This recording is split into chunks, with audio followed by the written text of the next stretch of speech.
we had 1 month to shoot, edit, and deliver a virtual reality kung fu sci-fi short film, and it almost killed me. So what's the plan here? We have a safety harness or something?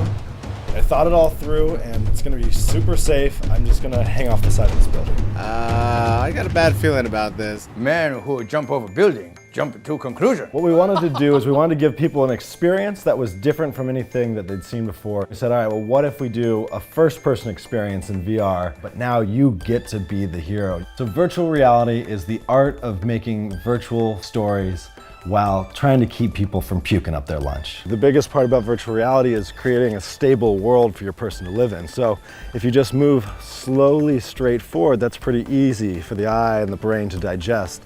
However, if you start moving all over the place, so a big part of Kungfuscius was really creating a rhythm for people in between heightened moments of excitement and moments of peace. We can set up our scenes where we start off on a tripod, and it encourages this 360-degree exploration.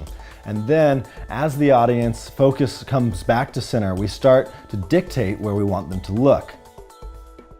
As soon as these fists and these hands and these ninja kicks are coming at you, the brain starts tracking the world a little bit differently. Instead of looking and taking in all the horizon points, the brain's looking at these incoming threats, and so then you can get a little bit more motion out of it without getting people sick. We started working with Subpack and Post. Basically, we can give you a haptic combat experience where you can actually feel these punches and kicks through the Subpack by just embedding that data into the lowest frequencies of our audio spectrum. Ultimately, where VR is going is beyond sight and sound, but into all measure of sensory perception. The story of Kungfuscius examines our spiritual connection to technology. One of the things about technology is even though it can augment our reality, even though it can give us the tools and experiences to actually level up our lives and become better, there's also a shadow side where you can get addicted to it or get lost in it or just really get detached from your own reality. Don't forget to join us on Facebook. Our executive producer, Jim Malcolm, with his team at Humanize, has created the first real prosumer 3D 360 VR camera, the Vuze. The Vuze camera is the best way to transition from being a regular filmmaker to being a virtual reality 3D 360 filmmaker, because it's so simple. You just have their camera, you learn their stitching software, and then you can already use all of your own applications that you've been using for every other video.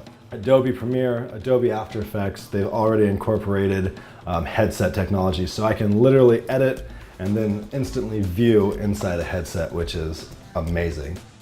I love the fact that it's both 360 degrees and 3D. I really feel like the stereoscopic part really makes it much more immersive and entertaining to see the world as it actually is in reality. The next generation of YouTubers will not only show us all the cool things they can do, but you'll actually be able to feel it from their perspective in VR. I can't wait to see all the amazing, mind-blowing experiences people are gonna make. My lawyers told me to tell you that under no circumstances should you be hanging off buildings or doing any sort of martial arts without adult professional supervision. So seriously, be safe.